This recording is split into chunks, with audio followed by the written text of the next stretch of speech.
आज दोपहर तक दिल्ली आएंगे सीएम नायब सैनी और कई केंद्रीय मंत्रियों के साथ मुलाकात हो सकती है। बीजेपी के वरिष्ठ नेताओं के साथ भी कर सकते हैं मुलाकात। बड़ी जानकारी आपको दे रहे हैं। आज दोपहर तक दिल्ली आएंगे सीएम नायब सैनी और कई केंद्रीय मंत्रियों के साथ मुलाकात हो सकती है। बीजेपी के वरिष्ठ नेताओं के साथ भी कर सकते हैं मुलाकात और ऐसे में अगर बात की जाए तो कई केंद्रीय मंत्रियों के साथ मुलाकात संभव है और आज दोपहर तक दिल्ली आएंगे सीएम नायब सैनी। और वहीं ज्यादा जानकारी साझा करने के लिए हमारे साथ ललित नारायण कांडपाल जुड़ चुके हैं। ललित, आज दोपहर तक दिल्ली आएंगे सीएम नायब सैनी और कई केंद्रीय मंत्रियों के साथ ये मुलाकात हो सकती है। ऐसे में अगर बात की जाए तो हरियाणा में विभागों का बंटवारा हो चुका है और विभागों के बंटवारे के बाद कई केंद्रीय मंत्रियों से ये मुलाकात कितनी अहम? बिल्कुल, देखिए सोनिया, काफी अहम मुलाकात है क्योंकि एक तरह से आज पोर्टफोलियो अलॉटमेंट हो गया है सुबह सुबह। और जैसा कि हमने जानकारी दी थी कि या तो रविवार शाम तक या फिर सोमवार सुबह जो है जब मंत्री अपनी टेबल पर बैठेंगे तो उन्हें उसकी जानकारी मिल जाएगी कि उनके पास कौन कौन सा मंत्रालय है और अब वो उन्हीं मंत्रालयों को लेकर काम करेंगे जी। दूसरी सबसे अहम बात यह है कि आज जब पोर्टफोलियो अलॉटमेंट हो गई है तो उसके बाद सीएम ने अपने पास 12 मंत्रालय रखे हैं। तो सीएम जो है आज अपनी दिल्ली की यात्रा शुरू अलॉटमेंट के बाद आज वो दिल्ली आ रहे हैं। दिल्ली में वो बताया जा रहा है कि केंद्रीय मंत्रियों से मुलाकात कर सकते हैं और केंद्रीय मंत्रियों से मुलाकात जो है एक शिष्टाचार मुलाकात भी होगी क्योंकि राज्य और केंद्र के सहयोग से ही जो है दोनों राज्य का विकास आगे होता है। केंद्र की योजनाएं जब तक राज्य में नहीं लागू होंगी, राज्य को कई मामलों में केंद्र की आवश्यकता होती है। तो ऐसे में जब तक मंत्रालयों से क्लियरेंस नहीं मिलेगा तब तक वो योजना जमीन पर नहीं उतर सकती है। ऐसे में ये भी बेहद अहम है। तो सबसे महत्वपूर्ण बात यह है कि आज के दिन में जिस तरीके से वो कटसी मीट करने के लिए आ रहे हैं और हो सकता है कि अगर कई मंत्रालयों को, क्योंकि जैसे उन्होंने अभी कुछ दिन पहले 2-3 फैसले ऐसे लिए थे जो कि स्टेट लेवल पर ही थे, लेकिन इसके बाद कई सारे जो हैं घोषणा पत्र में जो वायदे हैं बीजेपी के वो काफी अहम है, जिसमें कि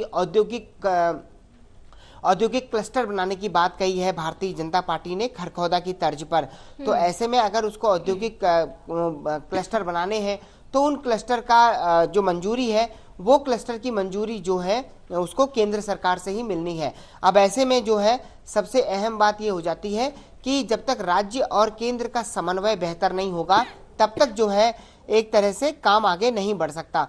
तो इस पूरे मामले में जो है जिस तरह की परिस्थिति सामने आई है उस तरह की परिस्थिति में अब आज मुलाकातों का दौर चलेगा। माना यह जा रहा है कि वो ज़्यादा से ज़्यादा केंद्रीय मंत्रियों से मुलाकात करेंगे और मुलाकात करने के बाद जो है एक तरह से कटसी मीट होगी और अगर उनको किसी विभाग में कोई लगता है कि किसी तरह की परेशानी है तो वो उसको लेकर भी केंद्रीय मंत्रियों से डिस्कस करेंगे। जी बिल्कुल ललित कांडपाल, अगर बात की जाए तो ऐसे में विभागों के बंटवारे के बाद और जैसे ही शपथ ग्रहण समारोह हुआ, अब विभागों का बंटवारा हो गया, उसके बाद लगातार भारतीय जनता पार्टी पूरे एक्टिव मोड में नजर आ रही है और ऐसे में अब भारतीय जनता पार्टी के सामने क्या क्या चुनौतियां रहेंगी, क्योंकि लगातार विपक्ष जो है वो कई मुद्दों को लेकर भारतीय जनता पार्टी पर हमलावर था। कई मुद्दे हैं और हर वर्ग को साधने की कोशिश की गई। तो ऐसे में भारतीय जनता पार्टी किस रणनीति के तहत आगे बढ़ेगी?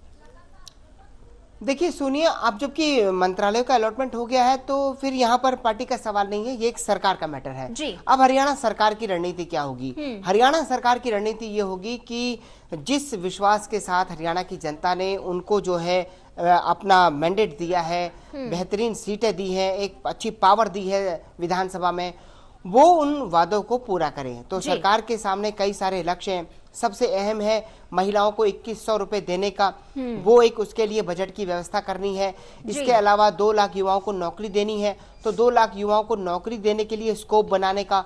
अग्निवीरों को गारंटीड नौकरी देनी है तो अग्निवीरों के लिए व्यवस्था करने का, क्योंकि अगले साल जो है 4 साल हो जाएंगे अग्निवीरों को और वो लगातार निकलते ही चले जाएंगे। उसके बाद आर्मी से निकलते चले जाएंगे 75% लोग निकलेंगे और 25% लोग आर्मी में रिटर्न करेंगे। तो आप ये समझ लीजिए कि उतने सारे लोगों के लिए, उनमें से मान लीजिए अगर 10% भी हरियाणा में है, तो फिर हरियाणा के उतने अग्निवीरों को हर साल सरकार को गारंटीड नौकरी देनी है, क्योंकि ये सरकार ने वादा किया है। इसके अलावा औद्योगिक क्लस्टर बनाने हैं, कई सारे और भी संकल्प पत्र में उन्होंने बातें, हरियाणा सरकार ने बातें कही हैं।